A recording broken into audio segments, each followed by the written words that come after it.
Okay. Alors, très bien. Nous allons commencer le webinaire NPD. C'est le deuxième webinaire de la journée. Je m'appelle Mike Giardoni. Je suis donc agent de communication auprès des LNC. Merci donc de participer à notre deuxième webinaire aujourd'hui. On va parler donc de la planification pour le rétablissement du site. Tout d'abord, j'aimerais reconnaître le fait qu'on se trouve sur le site sur les territoires non cédés du peuple Anishinaabe algonquin. Les LNC reconnaissent et apprécient la connexion des Autochtones envers ces lieux. On reconnaît également la contribution des Autochtones, des Inuits et d'autres peuples autochtones pour renforcer les collectivités où se trouvent ces projets et le pays dans son ensemble. Aujourd'hui, on va vous faire une présentation. Ensuite, il y aura une discussion, une période pour les questions. Vous avez donc accès à l'interprétation. Vous pouvez cliquer sur l'icône en forme de globe en bas de votre écran et vous pouvez choisir la langue que vous voulez entendre. Il y a un petit peu de décalage. Alors, la session devrait durer 1 heure. Utilisez la fonction questions-réponses pour soumettre vos questions pendant la présentation et on va répondre à la fin. Si vous avez raté le webinaire de ce matin sur NRX, je m'excuse de l'état de ma voix. Je suis enrhumé. Ces sessions sont enregistrées. On va les afficher sur YouTube dans une semaine. On va l'afficher dès que possible et on va vous l'envoyer si vous vous êtes inscrit pour participer à ce webinaire. Aujourd'hui, on veut finalement entendre votre son de cloche et on va vous poser certaines questions. Quand on va lire la question, vous allez voir une fenêtre qui va apparaître sur l'écran. Choisissez votre réponse et si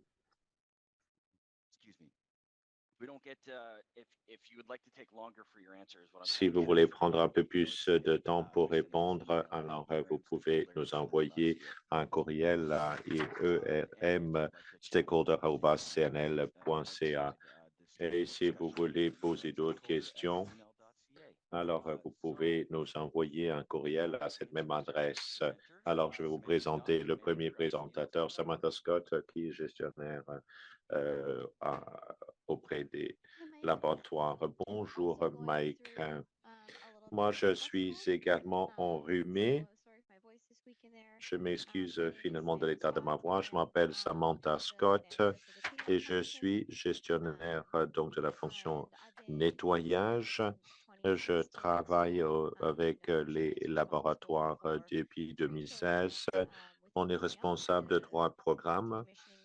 Le processus de classement et le programme de rémédiation environnementale également. Alors, aujourd'hui, on va parler des catégories d'utilisation des sols et des états finaux. Ensuite, on va parler de la planification du rétablissement sur le site. Ensuite, on va vous parler donc de la restauration du site de démonstration de l'énergie nucléaire, NDP.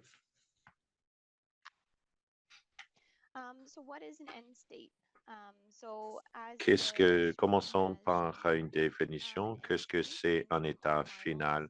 L'état final est l'état environnemental, physique, chimique ou radiologique convenu d'un site à la fin de l'assainissement.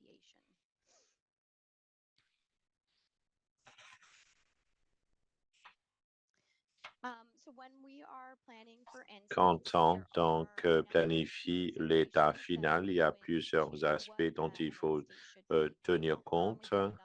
Nous avons donc plusieurs ici à l'écran. Alors, les points de vue du public des autochtones et d'autres parties prenantes sur l'avenir du site, les objectifs du site, les risques en matière d'environnement, santé et sécurité, la technologie disponible également. Alors, qu'est-ce qu'on peut faire aujourd'hui? Alors, à l'avenir, il y aura peut-être d'autres technologies qui seront disponibles. La stratégie va devoir évoluer en conséquence. Le coût, combien ça coûtera-t-il? Alors, comprendre quand l'utilisation future sera nécessaire, si on n'a pas besoin finalement d'utiliser le site immédiatement, qu'est-ce qu'on va faire? Est-ce qu'on va reporter le processus de mettre à de remettre, enfin, de remise en état? Quels sont les, quels sont, quels sont les besoins?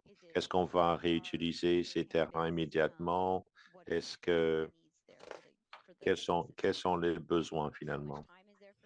Alors, le temps dont on dispose pour la remise en état, des fois, on peut permettre la désintégration, la dégradation naturelle des substances radiologiques.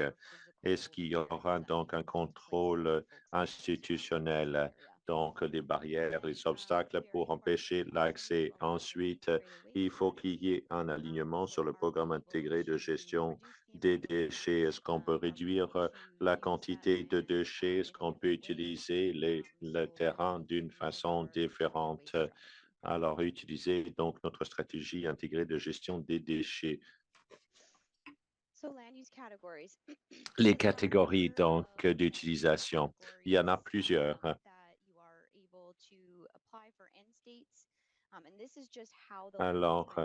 Alors, il s'agit là de comment on va utiliser le terrain à l'avenir. Il y en a plusieurs à l'écran. L'agriculture. Alors, la culture, l'élevage industriel, utilisé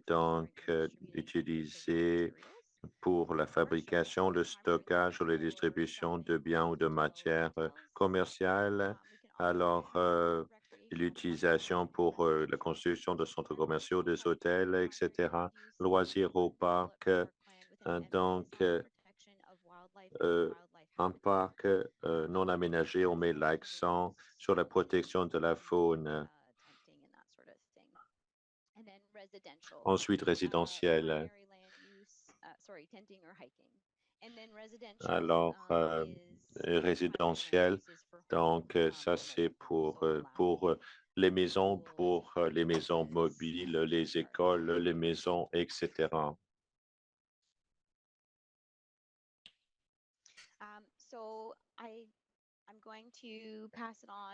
Je vais maintenant céder la parole à Katie Shorter, qui va donc nous parler donc du NPD. Merci beaucoup.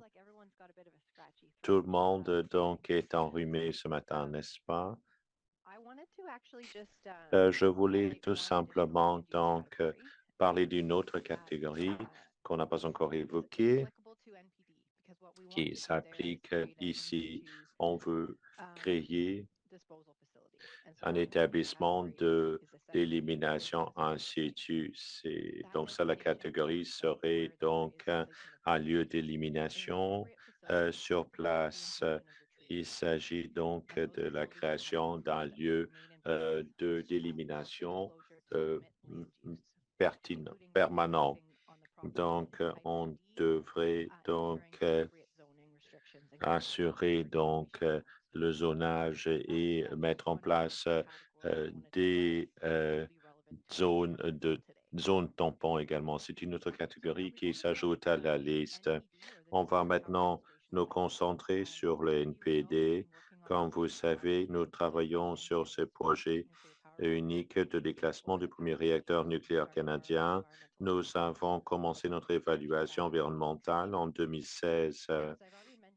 Comme j'ai déjà dit, on propose de procéder à une élimination en situ, une élimination sur place. Avant de pouvoir aller de l'avant, nous devons obtenir l'approbation de la CCSN par le biais d'une évaluation environnementale d'une modification de notre permis.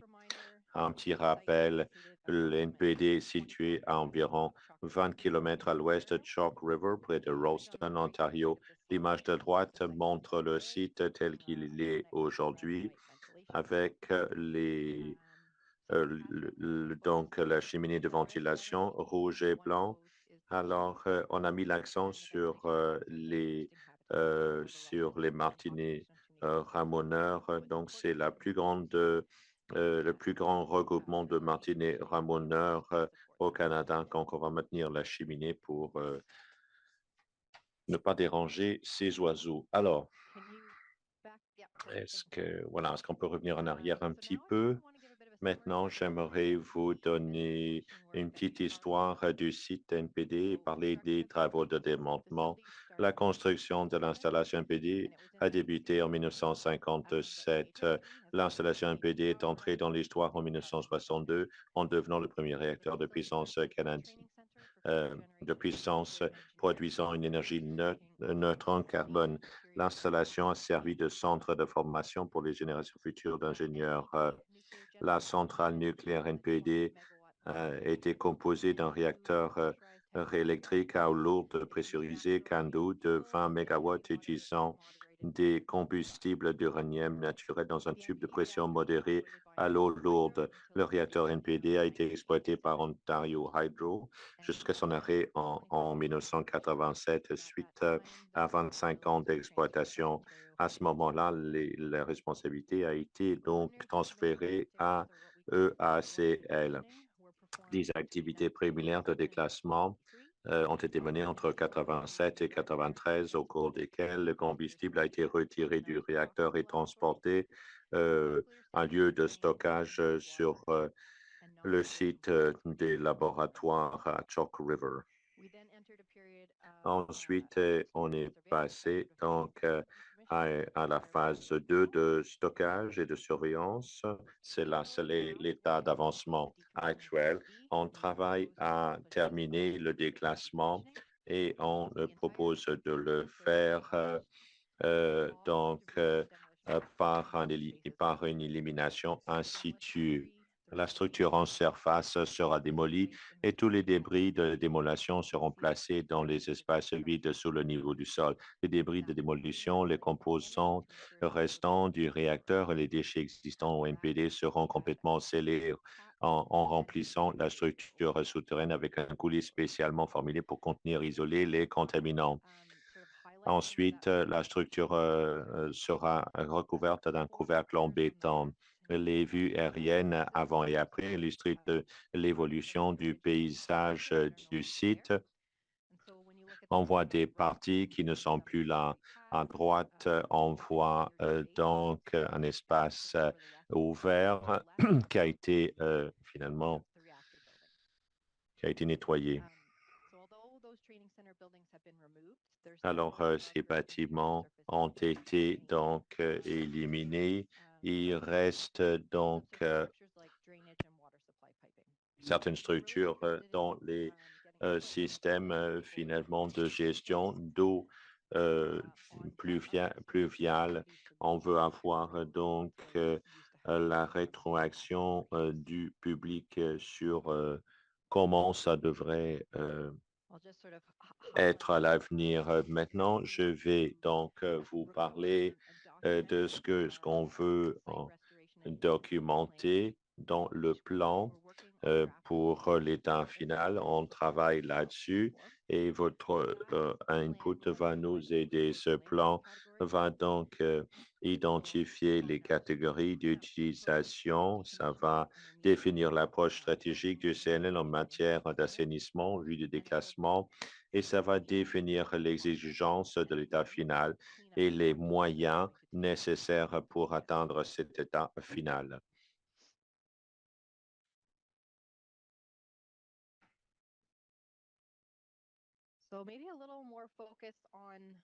Maintenant, parlons du site en tant que tel. Je voulais parler donc de 3 zones du site. La zone autorisée indiquée par un cercle rouge dans les 2 images. Alors, ça comprend l'installation NPD et y compris la cheminée d'aération, de ventilation, où finalement, on va mettre en place les contrôles institutionnels après la fermeture du site. Ça représente donc 1% des 380 hectares du site NPD. Alors, la zone 2,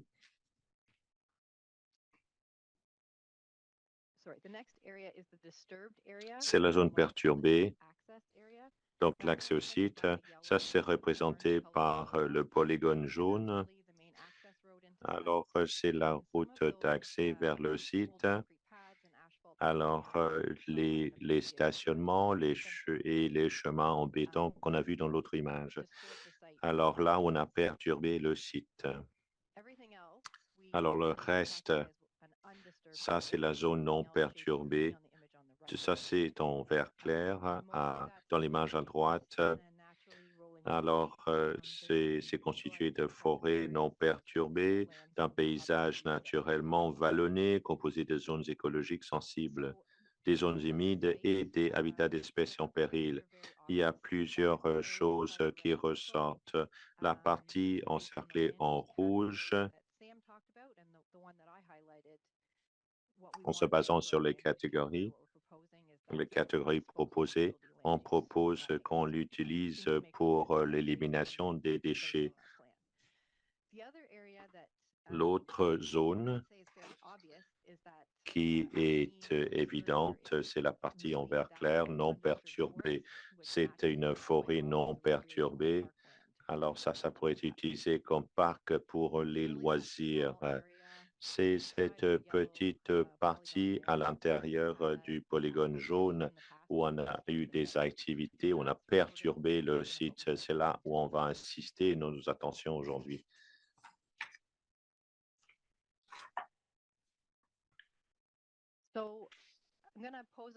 Alors, je vais vous poser certaines questions. Je vais vous montrer quelques images pour vous faire réfléchir à l'utilisation terrestre qu'on devrait viser et quel est l'état final pour la zone perturbée.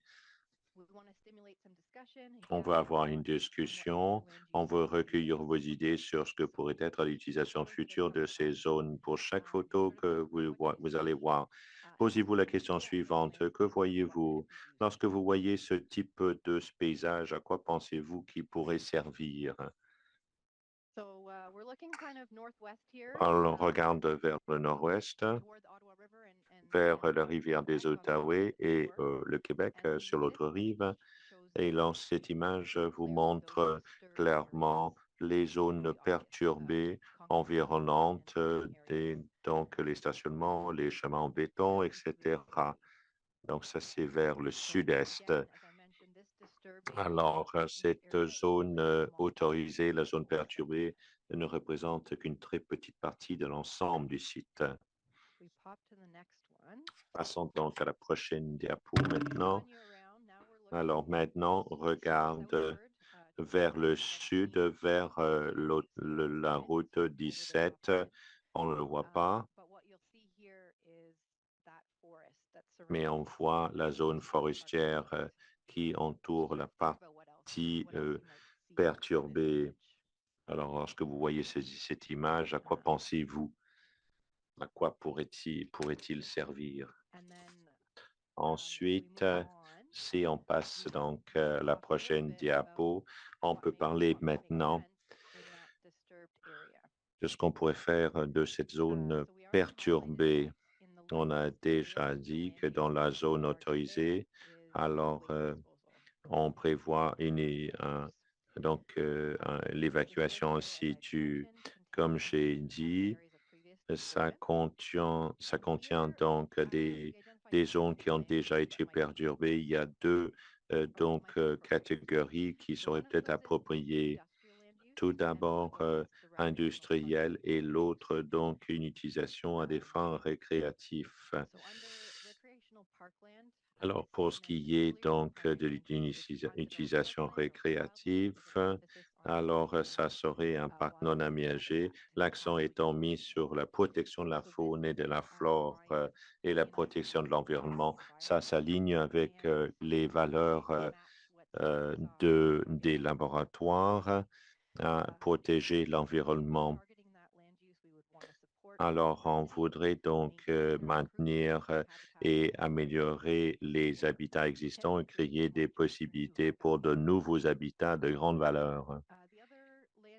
Ensuite, l'autre utilisation, c'est une utilisation industrielle. C'est une option viable parce que ça s'aligne avec l'utilisation historique de la zone, donc un centre d'entraînement opérationnel. Les critères sont moins respectifs et dans cette partie du site, le ACL, CNL devra maintenir l'accès et à l'installation de stockage pendant au moins la période de contrôle institutionnel du moins de 100 ans. Alors maintenant, la première question qu'on vous pose, la catégorie d'utilisation proposée pour la zone perturbée, j'ai proposé la création d'un parc, on en a aménagé, j'ai proposé une utilisation industrielle. Maintenant, vous avez la possibilité de donner si vous êtes d'accord avec les propositions ou si vous pensez qu'il y a une autre catégorie plus appropriée. Alors, vous commencez à voter, c'est déjà bien.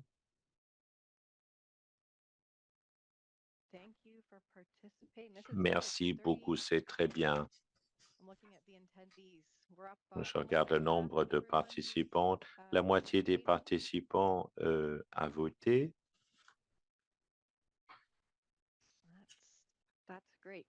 C'est fantastique. Plus de la moitié des participants a voté. Alors, très bien, on va vous donner 10 à 15 secondes pour voter. Si vous voulez, ensuite, on va continuer. Mike, nous avons la possibilité de présenter les résultats du questionnaire, du sondage, ou est-ce qu'on va partager les résultats après? Est-ce que c'est partagé peut-être? Quelqu'un là? Non, moi je voyais le sondage. Est-ce que quelqu'un pourrait donc confirmer qu'on voit les résultats? Très bien, très bien, très bien. Je ne savais pas comment on comptait présenter les informations. Alors, très bien, on va terminer ce sondage-là et on va passer donc à la prochaine diapo.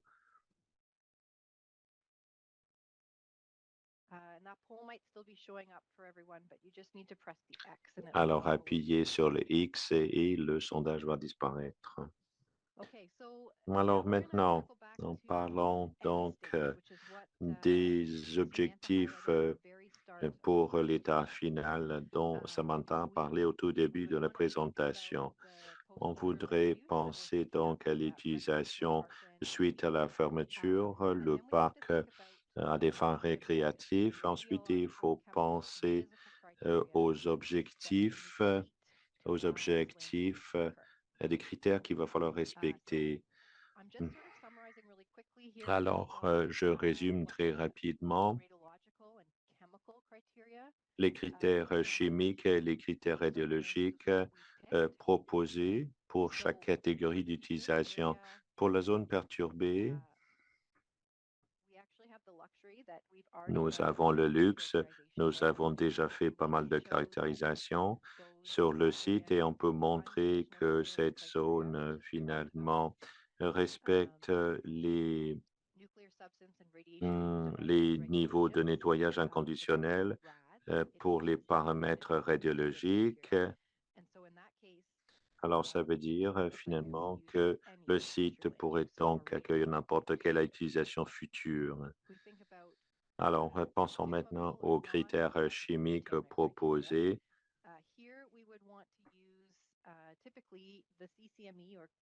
On voudrait donc utiliser donc les critères du Conseil canadien des ministres de l'Environnement en tenant compte de l'utilisation proposée.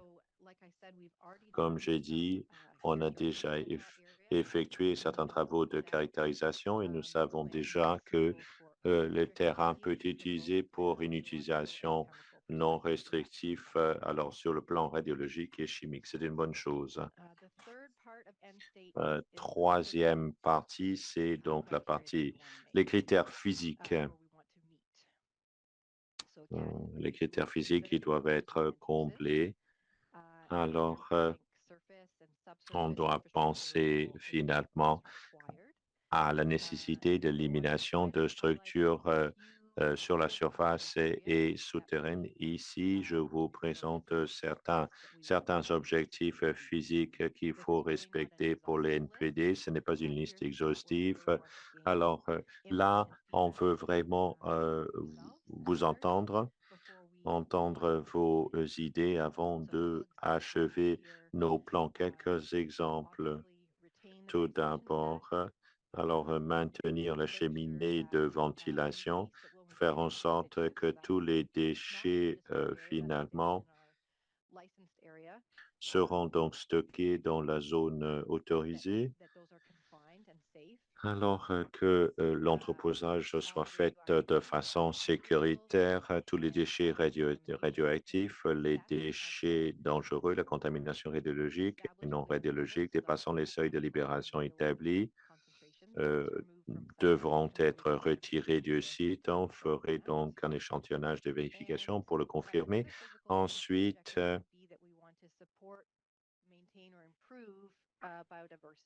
on va travailler à améliorer la biodiversité et les habitats existants.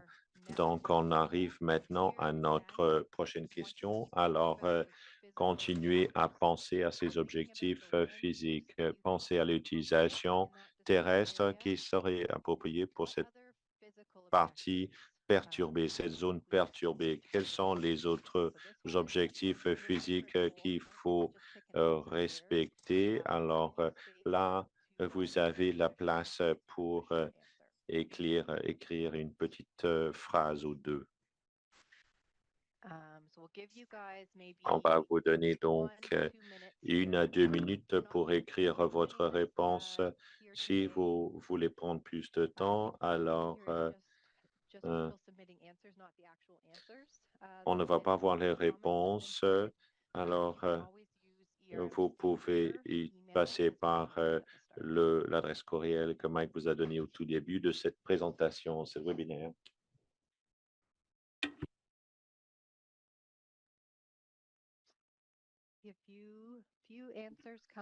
Alors, il y a quelques idées qui ont déjà été soumises. Merci beaucoup.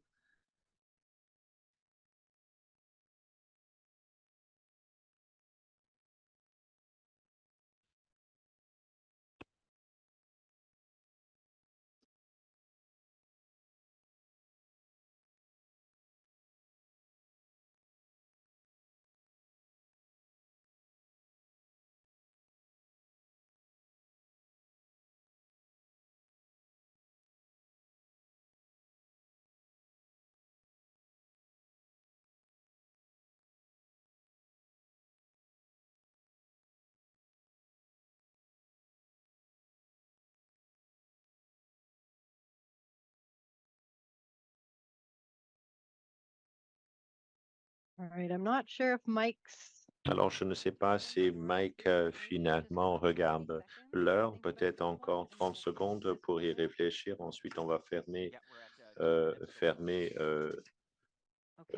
la question. On est à 2 minutes, on va aller jusqu'à 2 minutes 30. Si vous n'avez pas eu assez de temps pour rédiger votre réponse, vous pouvez l'envoyer par courriel.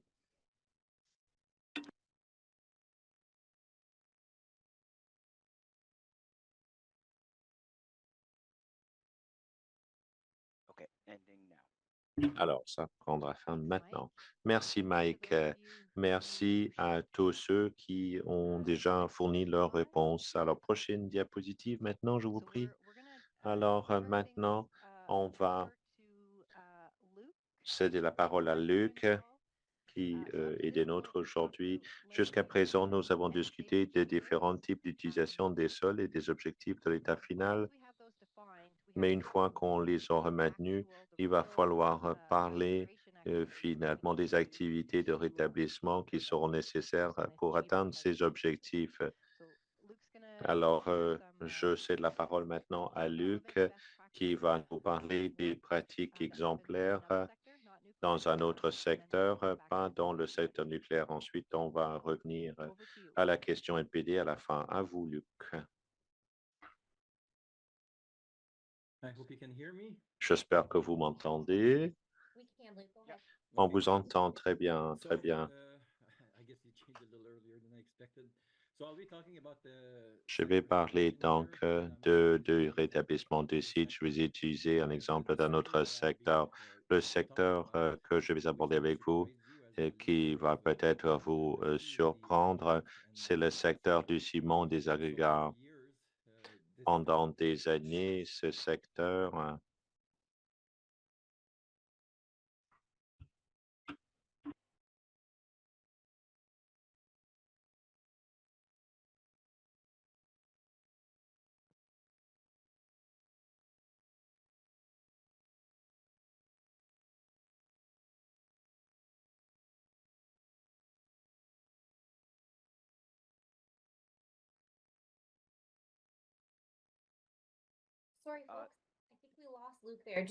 on a perdu Luc, donc donnez-nous un instant, on va le reconnecter. Est-ce que vous m'entendez maintenant?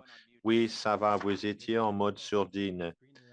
Alors, voilà, voilà, j'ai perdu le microphone. Alors, je vais vous dire que le secteur du ciment des agréments est un leader mondial dans le domaine de rétablissement des sites. Les installations sont généralement situées à proximité des centres urbains. Vous, vous voyez donc à quoi ressemble donc une carrière à la fin de sa vie. On voit également les habitats qui peuvent être créés après la fermeture d'un tel site. Et ici, on vise à améliorer, bonifier l'écosystème. Prochaine diapo.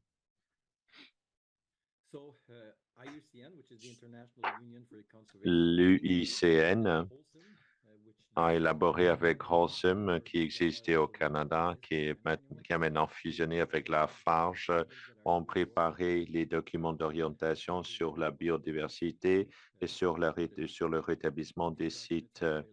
Ces documents sont disponibles en ligne, de même que certains outils, dont donc le système à droite. Alors, le système de gestion de biodiversité dans le secteur des ciments des agrégats. Ça s'applique à d'autres secteurs également. Si on regarde cette image et qu'on imagine qu'au lieu de voir une carrière, on a le lieu d'élimination à un établissement nucléaire ou un site d'enfouissement, disons, vous voyez que vous avez la zone d'opération. Il y a donc une zone tampon en rouge pointillé pour protéger le site. Il y a plusieurs types de habitats à l'intérieur et à l'extérieur de la frontière. Il y a certains facteurs qui sont importants en construisant des routes d'accès ou d'autres types de frontières artificielles. Vous, vous allez augmenter la difficulté de migration pour les espèces. Il faut en tenir compte. C'est également de tenir compte ou de prévoir les corridors écologiques ou des connexions entre les écosystèmes à gauche. Ici, on voit qu'il y a donc une petite forêt. Cette forêt est connectée à des zones à l'extérieur de la frontière.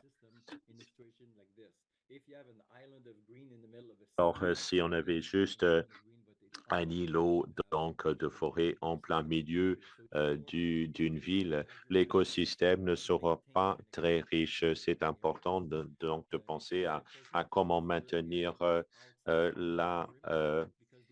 la connexion. Il faut penser aux zones à l'extérieur de votre périmètre parce que ces zones peuvent être utilisées par les oiseaux migrateurs ou d'autres espèces locales.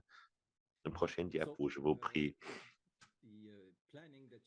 La planification que vous devez effectuer pour améliorer la biodiversité, eh bien, il faut en tenir compte dans la planification globale de l'établissement. Il faut donc tenir compte de ces facteurs. Alors, il va falloir peut-être entreposer le sol ou la terre qui a été enlevée. Vous allez donc peut-être modifier finalement le flux pluvial pour qu'il n'y ait pas d'inondation.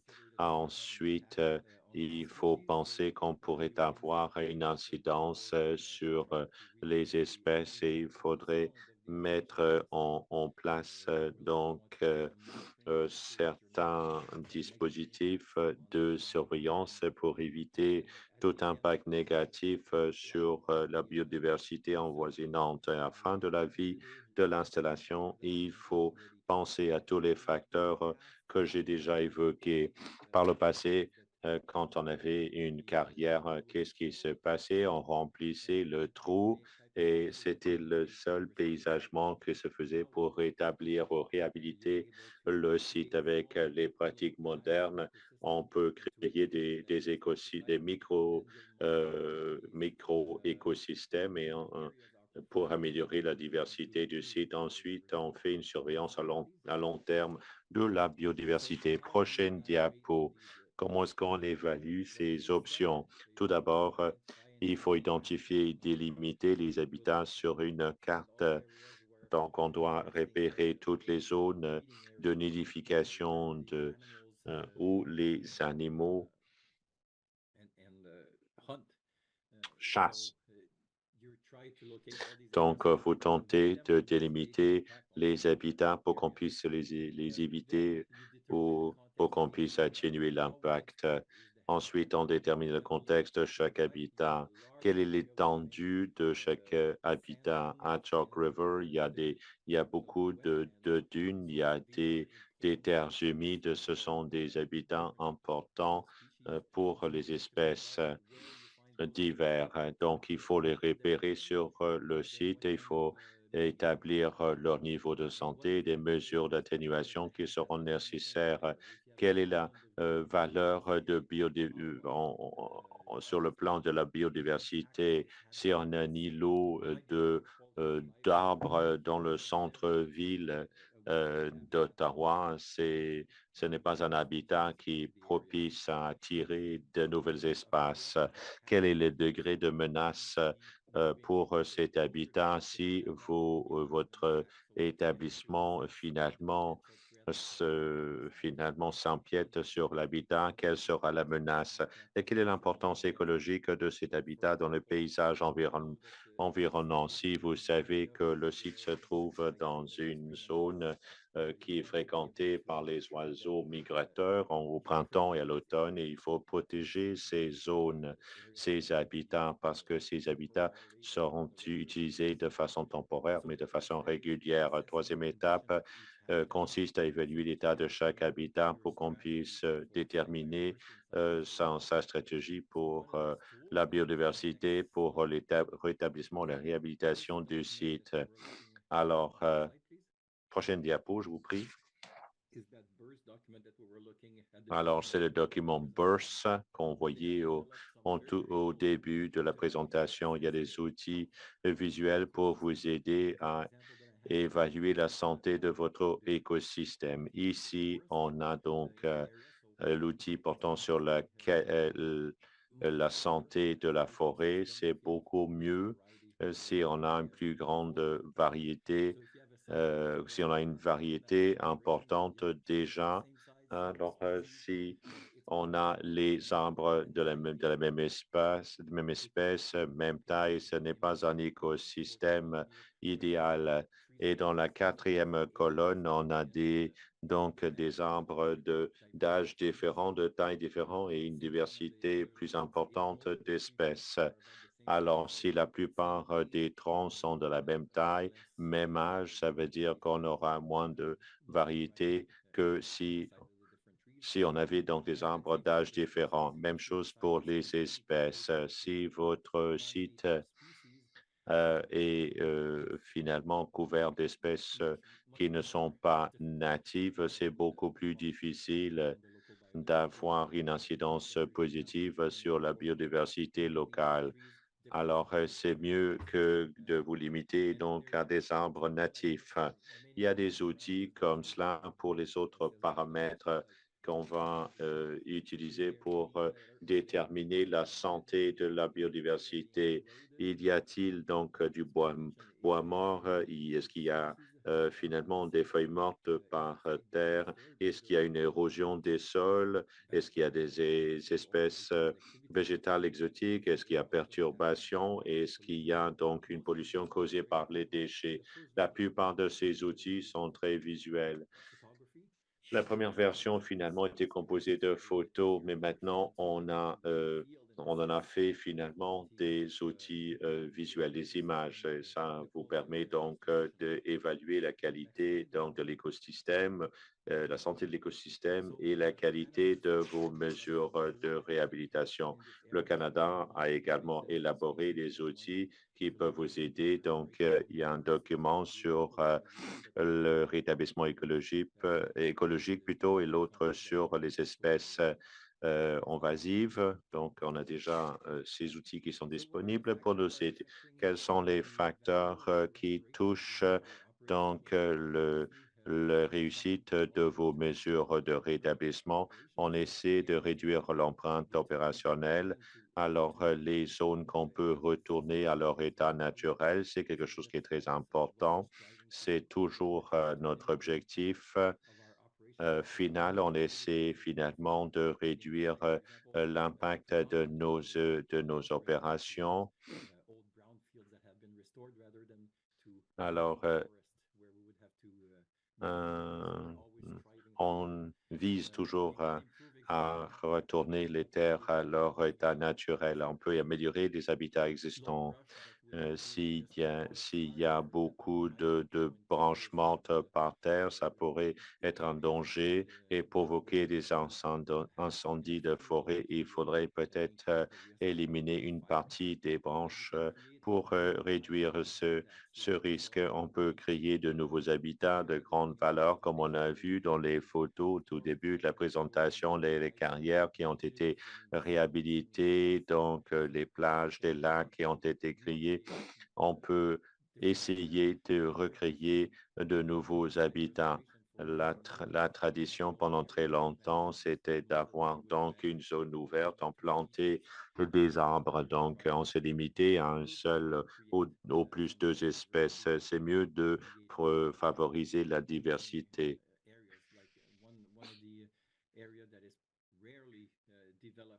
Et une zone qui est rarement aménagée, c'est donc une zone finalement euh, comme on verrait dans les prairies. Alors, les habitats peuvent devenir plus uniques. Ils peuvent avoir un piétement, on réduirait peut-être la taille de certains habitats et à un moment donné, l'habitat sera trop petit pour accueillir les espèces. Il peut y avoir des changements pour ce qui est de la liste des espèces en danger sur le site. Il va falloir peut-être modifier son plan de rétablissement. C'est important également de tenir compte des valeurs culturelles et des pratiques autochtones également. Ces communautés vivent en harmonie avec l'environnement depuis des millénaires. Il y a beaucoup de connaissances. C'est important donc de s'entretenir avec les collectivités autochtones pour obtenir leur rétroaction dans l'élaboration de vos plans de rétablissement. Il faut tenir compte des apprentissages autochtones. Il faut également se pencher sur les facteurs négatifs qui vont avoir une incidence sur la valeur écologique, l'expansion des activités dans les zones vierges, et il faut donc limiter la détérioration des habitats existants par l'érosion et les espèces envahissantes et les maladies, etc. Il peut y avoir une perte de connectivité si on construit des routes dans les zones sensibles. On pourrait très bien limiter la disponibilité des couloirs pour permettre aux espèces d'arriver à leur habitat. Ensuite, il y a la perturbation de l'habitat sensible qu'il faut éviter. Prochaine diapositive. Alors, comment est-ce que ça s'intègre dans le processus de rétablissement? Alors, c'est au niveau de planification, au niveau opérationnel, qu'on va tenir compte de ces facteurs. Merci beaucoup. C'est tout. Merci, Luc.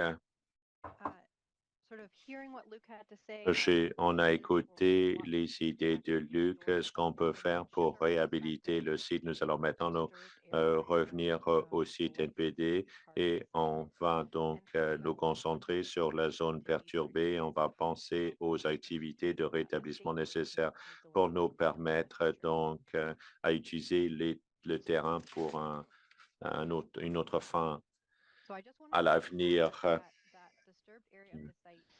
Alors, en résumé, on a fait le travail de caractérisation, c'est que le terrain est apte à toutes les utilisations sans restriction. Maintenant, on doit mettre l'accent sur les critères physiques. Ensuite, les activités nécessaires pour y arriver. Nous avons une petite liste ici de certaines activités de réhabilitation qu'il faudrait peut-être mener à bien ici. L'enlèvement des installations temporaires, la suppression des obstructions de surface restantes. Alors, ajouter donc de la végétation. On doit donc le faire pour finalement bonifier la biodiversité, encourager des habitats différents. Ensuite, ça nous permettra finalement d'améliorer les zones naturelles et de nous aligner avec les valeurs des LNC pour améliorer la santé écologique. Comme j'ai dit, ce n'est pas une liste exhaustive. On veut vous entendre, on veut entendre la position des autochtones et des organismes. On veut savoir ce que vous voyez, finalement pour les activités de rétablissement de l'avenir. Alors maintenant, on va vous céder la parole. Alors, mais avant d'y arriver, alors nous avons une dernière question qu'on aimerait vous poser. Ça, c'est pour obtenir finalement vos idées sur comment vous comptez être impliqué ou participer à nos plans de rétablissement. Mais pour l'instant, alors, écoutons les questions que vous avez sur les idées qu'on vous a présentées aujourd'hui et posez vos questions sur le programme d'utilisation du site. Je vois quelques questions qui arrivent. Mike. Mike, à vous. On va commencer avec les questions. Donc, merci Katie, merci Luc et Sam également d'avoir fait cette présentation. Alors, les questions. Katie a dit finalement que l'état final pour l'NPD était donc un site d'enfouissement ou de stockage. Alors, quel est l'état final visé? Est-ce que vous m'entendez? J'ai eu un problème avec mon casque d'écoute. Merci beaucoup. Oui, alors l'utilisation des terrains sera donc la création d'un lieu de stockage. Du point de vue radiologique,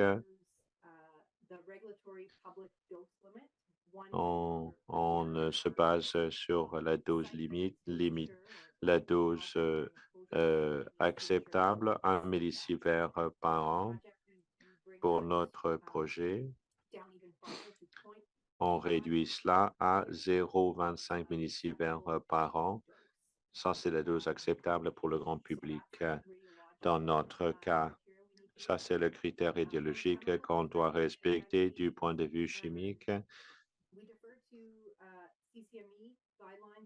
Alors, on utilise les règlements CCME pour les paramètres chimiques qu'il faut respecter et on compte les respecter pour ce qui est de l'utilisation des terres autour de l'installation et pour ce qui est des critères physiques.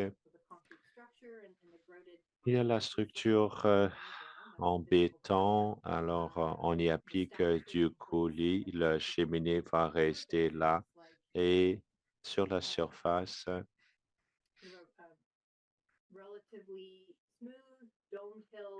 il y aura donc une petite butte arrondie qui va couvrir donc la barrière,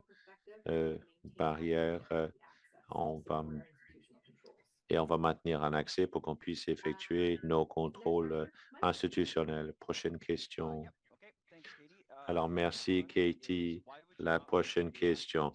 Pourquoi ne pas transporter des matériaux radioactifs plus loin de la rivière des Outaouais? C'est une bonne question.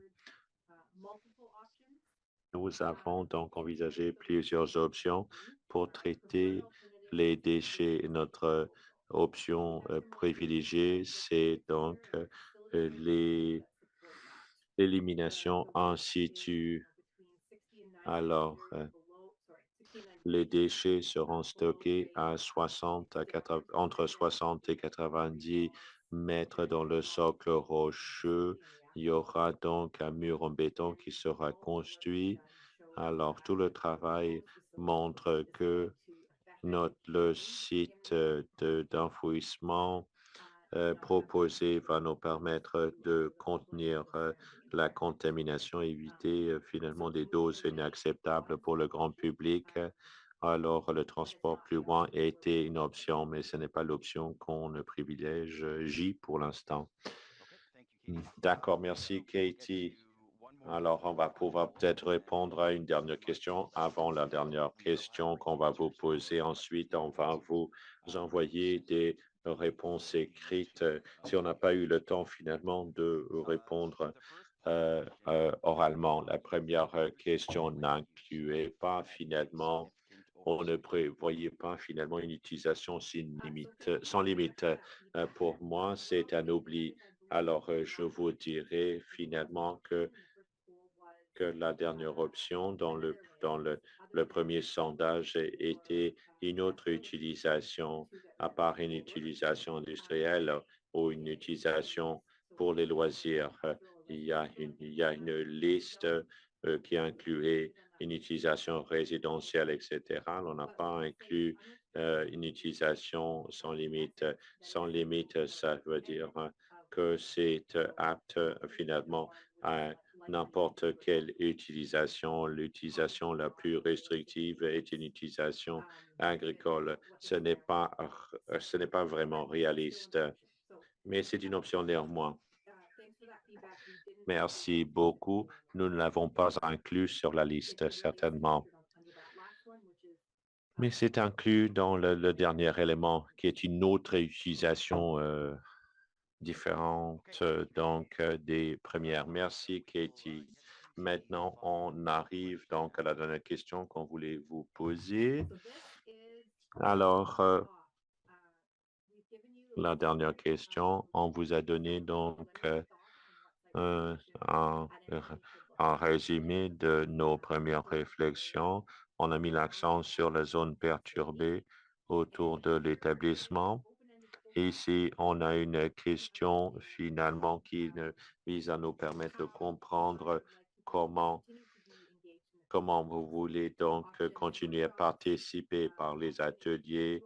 Alors, la possibilité d'examiner notre plan, participer à des webinaires ou sinon autre chose. Alors, on vous donne donc une case où vous pouvez donc nous faire part de vos réflexions. Comment voulez-vous participer? Merci beaucoup, Katie. Alors, on va vous donner donc une minute de plus pour répondre à cette question qu'on vous pose.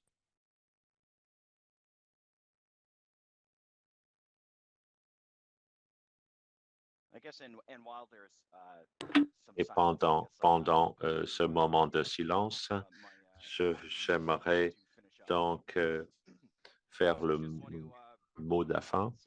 Je voulais faut dire à nouveau qu'on va vous envoyer le lien une fois que la vidéo sera affichée sur notre page YouTube. Sentez-vous libre donc de communiquer cela à d'autres personnes. Vous pouvez nous contacter à ORM stakeholder@cnl.ca et nous ferait plaisir finalement de parler de tous les éléments couverts dans cette présentation aujourd'hui.